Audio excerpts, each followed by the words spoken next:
Yeah. And you just do the opposite, like you start with plus F0 and then you go down. Exactly. So there are two ways of thinking about this technically. So either you just remember that short positions are the same in magnitude as the long positions, but just with a flipped sign. So every minus becomes a plus and every plus becomes a minus. Or graphically, you set the word opposite. So what we said graphically is we take the mirror image with respect to the x-axis. We just flip the picture, right? So there's corresponding profit and cash flow here from the. Maybe let's do it on the right-hand side in the profit and loss picture to not have it too much crowded. Mm-hmm.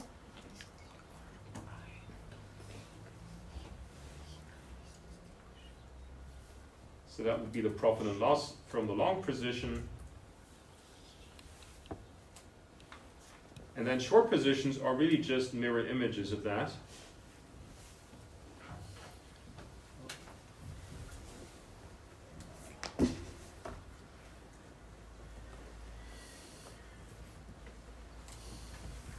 So that's the mirror image with respect to x-axis.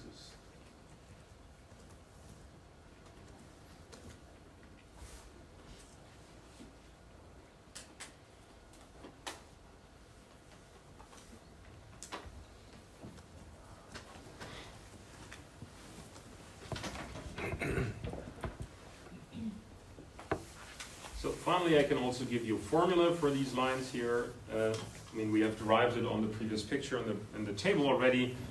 So what you get here is the value of the underlying asset at maturity, and you have to pay for it the agreed forward price.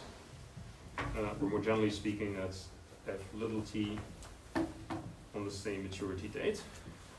That's your profit and loss. It's the difference between the price that turns out at maturity minus the price that you agreed on. And the cash flow or profit and loss of the short position is then again just the mirror image of that. So that will be minus ST minus F01, F little tt. And if you kind of split this up, you have FT capital T minus ST. So you get the price F, and you have to give up something to the other person worth S, capital T.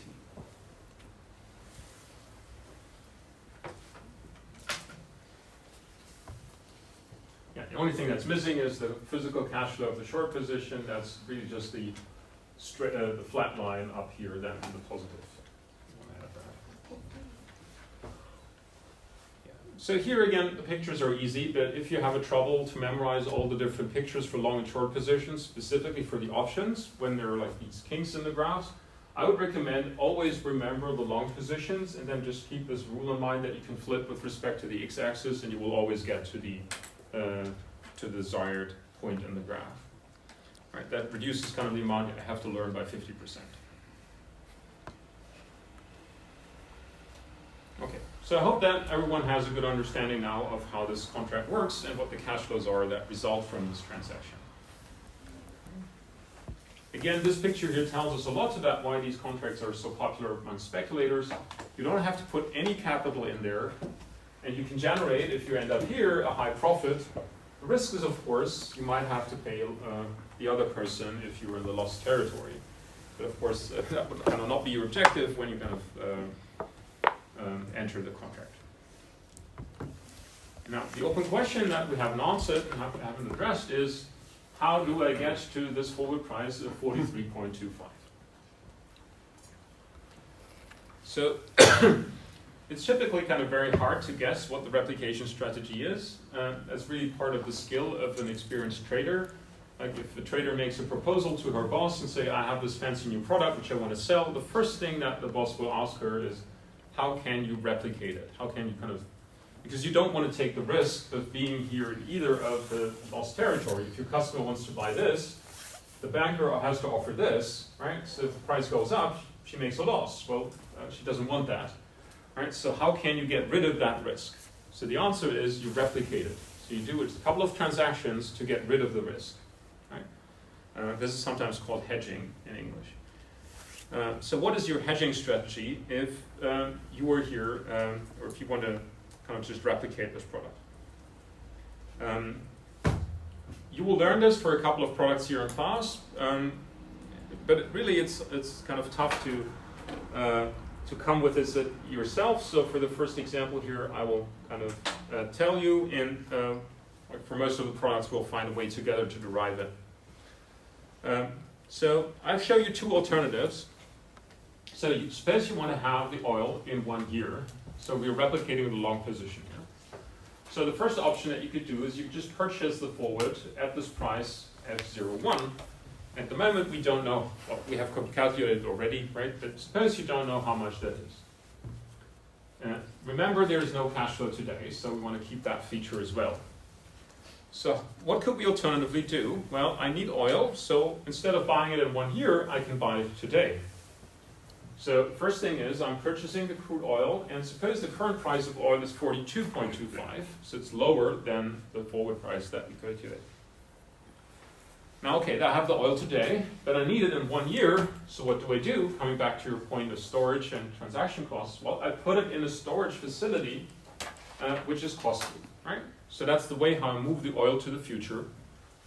For this reason, this approach here, the second alternative, is sometimes called the carry approach. You buy it today and you carry it into the future. How do I do that? I put it into the storage. The storage costs here are assumed to be 57 cents per barrel, and I need to pay it up front.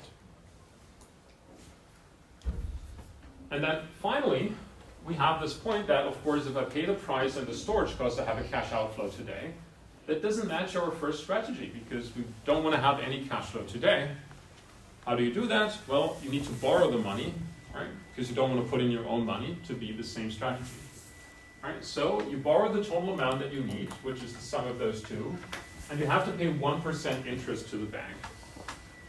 And this will be now where our compounding methods become important, so we're going to use discrete compounding here. Later on, to make it consistent with option pricing, we sometimes use continuous compounding. Again, for the setting of this class, I will always tell you which compounding method you use. It's important always just to keep it consistent with models, right? So if you use Black-Scholes-Merton model for options, they have to use continuous compounding. That was an assumption they used to derive the formula. So that's basically the only case. If you live in that world, if you want to work with this formulas, always use continuous compounding. The discrete compounding is, of course, the realistic one that banks apply. So we can work here with discrete compounding. So then, after 1 year, you just wait, you repay the loan, and you take the oil from the storage. So you end up with having the same result. You have 1 barrel of crude oil after 1 year, and you have no cash flow today, and you have a certain payment to make, namely the repayment of the loan. Now, the idea is by the law of one price, because both of these transactions, both of these alternatives end up with the same outcome, the loan amount, the repayment to the bank, has to be the same as the forward price that we're looking for. Right? If there was a difference between them, and I'm going to show you that right afterwards, then we have an arbitrage strategy. Right? So the only way how this could end up to be the correct price is that these costs for the second strategy are exactly the forward price. Right? And this cost here, that's usually called the cost of carry. So the pricing approach is the cost of carry approach.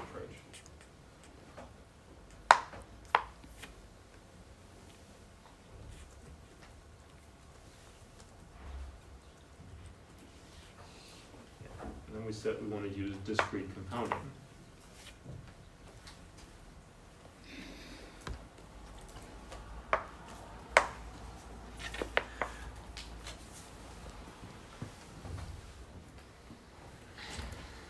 Good, so given this information, let's try this out.